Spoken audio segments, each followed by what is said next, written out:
Alright guys, so today I am actually going to be giving you guys a tutorial on how to make a pineapple upside down cake.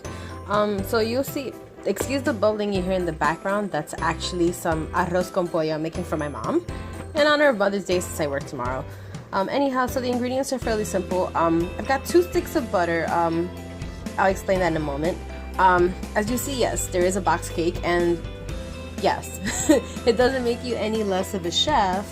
I actually just didn't have the time or the money to buy the full-blown ingredients because it does get a little pricey after a while, especially if you live in the hood. 2 sticks of butter, 1 box of yellow cake, a can of pineapple slices.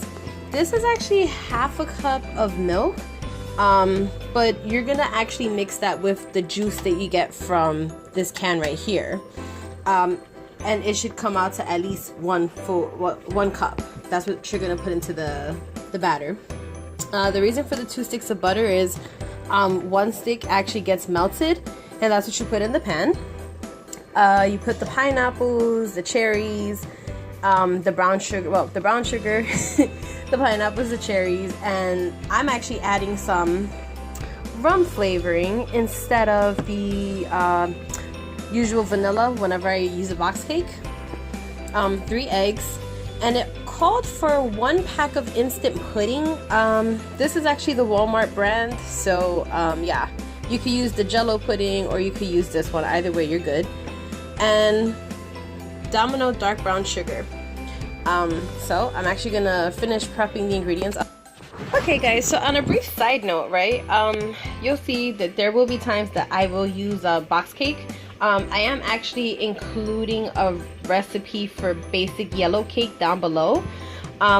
So whenever I use a box cake, I like to literally doctor it up and change it around so that way it doesn't taste like it's from a box. So in order to do that, you have to switch up some of the ingredients that the box would normally call for. So for instance, let me grab the box here. For instance, it'll call for a cup of water, half a cup of oil, and 3 eggs.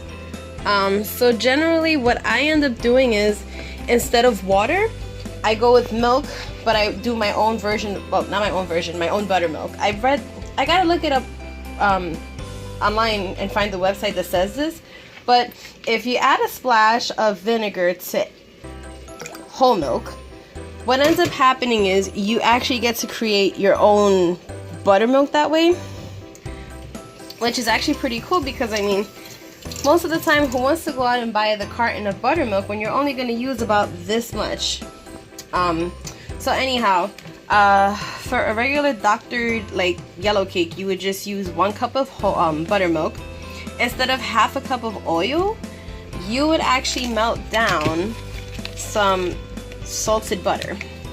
I didn't realize when I grabbed the butter that I ended up grabbing the unsalted butter, so I'll be adding a teaspoon of salt to this. So what you do is you're gonna melt this down.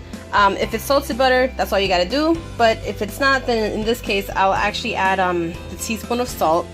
What that does is it kills whatever artificial flavoring you get from this guy right here. The recipe also calls for, well, not the recipe. The recipe and the actual box today call for 3 eggs. I usually add an extra 1. The reason being, it adds a certain richness to it, and yeah, that actually makes all the difference in the world.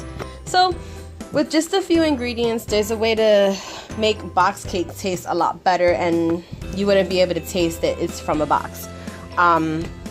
Oh, also depending on which flavors you're working with, so let's say, so since this is the traditional yellow, I usually would add either, well, some people get creative with it. You can go with a teaspoon of butter flavoring, you can go with a teaspoon of vanilla, you can go with a teaspoon of rum extract like I'm doing today.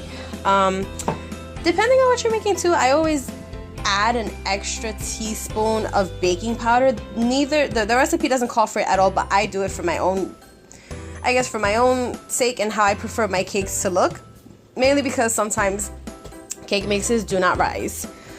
So that's just a quick 101 on how to alter the taste of a box cake. You know, I hope that helps. You can pretty much doctor any box cake you get. Okay guys, so I melted my butter. That's what's poured in there right now. So you melt 1 stick of butter, and then you take half a cup of brown sugar, which is what I have right here, and you're gonna sprinkle that on top. Now, disregard the extra butter you see on the edges. It's because, you know, I really don't want this cake to stick to the pan after I've prepped it all nicely and all that. So yeah, so you're gonna go like this, and I actually took the liberty of cutting the pineapples in half to try and replicate the image that I had found on that person's blog, mainly because I thought it was so pretty. So I did melt the rum, well, I melted the butter and I added the rum flavoring to it, mainly because it's a cake for adults, you know. I mean, next time I might just actually go with putting real rum in it. Sorry, couldn't get the word out. But yeah, so that's the first 2 steps. I really didn't have to record melting the butter. I mean, you just melt it in a pan like so, and that's that. So I'm gonna add the pineapple slices, and I'm gonna show you guys exactly how I'm gonna do it. Alright, so this is how I'm starting it. From the image I saw, it's literally like 1 cherry, 1 pineapple. So you basically go through the entire cake like that. Well, as long as I can get it to stay. Yeah. There we go. I'll fix that now so it looks a little more consistent and less awkward. Yeah. Okay, so that's actually how you go about it. I'm actually just gonna do this now, and then I'm gonna come back to you guys in just a few moments, okay? But yeah, you see, you go like that, and then the cherries and the pineapples are supposed to hold one another up. And alright guys, so this is what you end up with. Sorry about that, that's the water running in the background. This is actually what you end up with when you do the when you put the pineapple. I mean, there's so many different ways to do it, but I went with the image that I'm gonna attach to the actual blog, mainly because, I mean, the original person who did that, oh my god, it was actually, it was beautiful. I mean, anyone, you guys will get to know me as the blog continues, but I'm a huge fan of how people present their products and stuff. So I feel like it's just another artistic medium. So yeah, so now I'm actually gonna break out the mixer, and I'm going to start mixing everything together and then pour it in this bad boy. I'd like to throw in my wet ingredients and then mix in some of the cake mix itself. Now, if you're doing this from scratch, then it's basically you would cream the butter first, cream it with the sugar, then add the sugar, make sure it's light and fluffy, then you add the eggs in 1 at a time. Then after that, you add in the vanilla, and then what you do is you start adding your wet and your dry ingredients. So if it's a cake from scratch, I usually go with the buttermilk. So it's buttermilk, then the actual flour.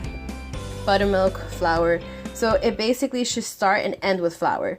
But in this case, since it's cake mix, then, you know, it's just basically, you can even go with to the extent of just dumping in your ingredients. So I'm gonna start with the mixture that's milk, well, my buttermilk mixture with the pineapple juice, my rum. Well, this is the rum flavoring, it's not actual rum. Actually, you know what? I'll save that to the end. Okay, so that's the first thing, and then, well, I gotta put my phone down for this, but I'm gonna start adding in my cake mix. Now, still following the rule of adding in the eggs 1 at a time, that's actually what I'm gonna do. As you'll see, I didn't put all of the cake mix in for that exact reason. So you're gonna do that. Let it mix in. Oh, there's still the instant pudding to add in, which, you know, I have my reservations about that, but that's okay. Oh, most importantly, I almost forgot the melted butter. I'm going through the ingredients in my head, and I'm like, wait a minute, what am I missing here? That's what, the oil, well, not the oil, the butter. So I'll add that in after I finish adding the eggs. Now, if this were a from scratch cake, I'd run the risk of it coming out super, probably like maybe super dense. So, and there you go, that's the last of the eggs. I'm add my butter. The other reason why I do like a little bit of both, well, not at the same time, is mainly because you see how smooth it's coming out. I generally hate when I do the just dump everything in the bowl and then just, you know, hope and pray it just comes out the way it's supposed to. No. But then again, I guess that's the baker in me. And then you just start adding the rest of your ingredients, like so. Alright, so I just threw in the instant pudding. So that's mixing in there now. And then last, I'm putting in my rum extract. And that's only because, like I said, you know, this is a cake for adults, so it doesn't necessarily matter. I mean, next time I think I might just bring for the actual rum, but not just any rum. This actually comes directly from one of my instructors. I mean, he's the one that pretty much taught me almost everything I know, Chef Malloy. He's the one that told me that if you're ever going to use spiced rum, or if you're ever going to use rum in cake or in baking period, use Captain Morgan spiced rum. I mean, I think it's delicious. I mean, I've used it with my apple pie filling, and whew, it's probably hands down some of the best stuff I've ever had. It elevates the flavoring and all that. So what I'm gonna do is, you see the edges, I'm gonna just scrape down the edges, do one last mix, and then I'm pouring it into the pan. Alright guys, so it's ready to pour and go into the oven. So I'm gonna pour it into the pan, and basically what's gonna happen is I'm gonna bake it according to the box directions. The box instructions say bake it 39 to 43 minutes, but I'm actually just gonna eyeball it after, well, you know, give it 30 minutes and then check on it to make sure it's where I need it to be. Okay?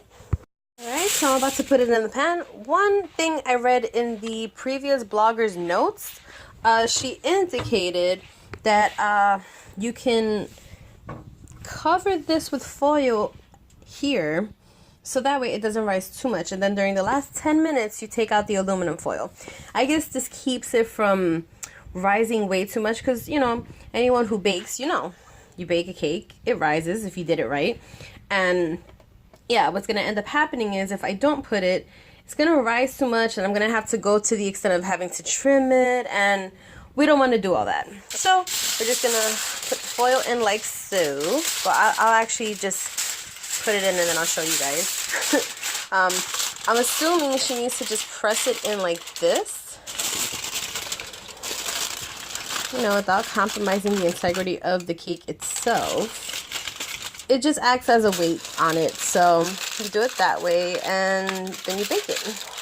Just wanted to give you guys that tip because, I mean, I read about it and I thought that was actually very nifty of the person who did it before me. Yeah. Alright, so I'm going to continue. I'm going to do the other side, and then this is going in the oven. Oh, so this would be the perfect time to take out the aluminum foil, which honestly, I mean, it still rose, but, you know, I think I can still deal with that. But that's a close-up of it without burning myself. So it is the last 10 minutes of the baking, so I'm going to take that out in a few. Alright, so, you know, by the grace of God, my mother and I actually flipped this bad boy over, and this is what I'm left with. Now, I'm not quite sure why it felt like, why it split here. I think maybe I might have left it in the pan way too long, and it probably got too moist. But in any case, that's the final product. So I'll let you guys know exactly how it tastes.